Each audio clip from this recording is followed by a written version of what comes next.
I'm Luke with Rhino Carbon Fiber. We're going to show you how to easily tuck point a wall when you have basement cracks or any types of cracks in any type of masonry. There's some simple tricks that makes it so anybody can do it.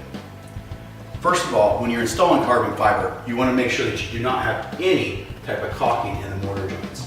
A lot of times it's painted in. It's really easy to hide. There's this particular one we know has some caulking in here.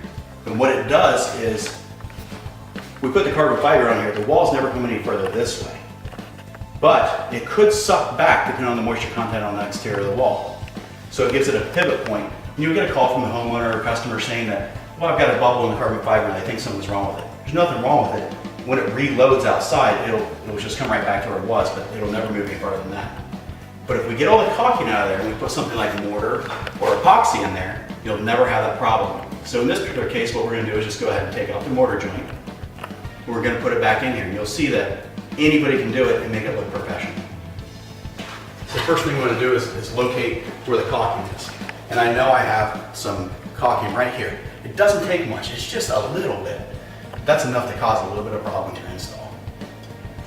So we're going to go ahead and we're going to use a dustless tuck point grinder. You want to make sure it's dustless so that it doesn't have any type of paint fumes that get in the house, because this could have lead-based paint in it. So you want to make sure you use approved equipment. So I'm going to do that, but first I'm going to get my safety gear on. So I'm going to cut along the bottom and the top of the mortar joint and just take that whole mortar joint out. So I'm going to get this turned on.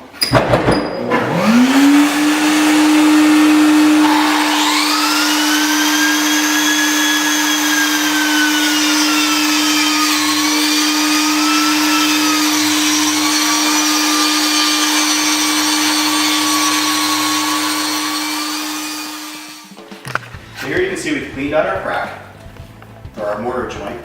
Went a little bit wider to make sure I got everything because there was some caulking on top and bottom. And then I'm just going to keep it looking professional. I'm just going to simply take duct tape and tape off the crack just like you would anything if you were painting it.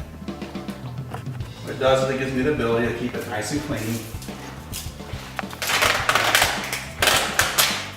Make it look like it was professionally done. Works really good if you just got a crack in the basement wall. If you want to make it look professional and make it look good, it makes sense to go ahead and tape it off. Okay, here we've got our crack all taped off. I mixed up a little bit of hydraulic cement. You can use mortar. Hydraulic cement, if you're getting ready to put carbon fiber over it, is a little bit better. It sets up a little bit quicker. I mix it a little bit wet, as you'll be able to see. But doing it this way, I can literally put rubber gloves on and put it in with my hands. Now, look, if you did this normally, it would look horrible. But because I actually took the time to tape off the crack, I can smear it a little bit on that wall right there. It's no big deal. It'll still look professional when done. And when I tell contractors just to do it this way, they think that I'm crazy. They think you need to go buy all the tuck point tools and spend a whole bunch of time and money on it. Here I can just do this nice and easy. By using hydraulic cement, I can literally get my carbon fiber up 15 minutes from now. I'm just going to run my fingers down the top of it, kind of get the excess, make sure I got plenty in the crack, on the bottom of it. I'm going to take my gloves off, toss it in my trash bucket, and simply pull this off. So you're going to see that it looks like you had a mason come in and tuck point this for you. And because we use hydraulic cement here, we can literally give it 5 minutes and start grinding the wall to install our carbon fiber right over top of it. And we don't have to worry about the caulking in our mortar joint now or the wall moving back and forth.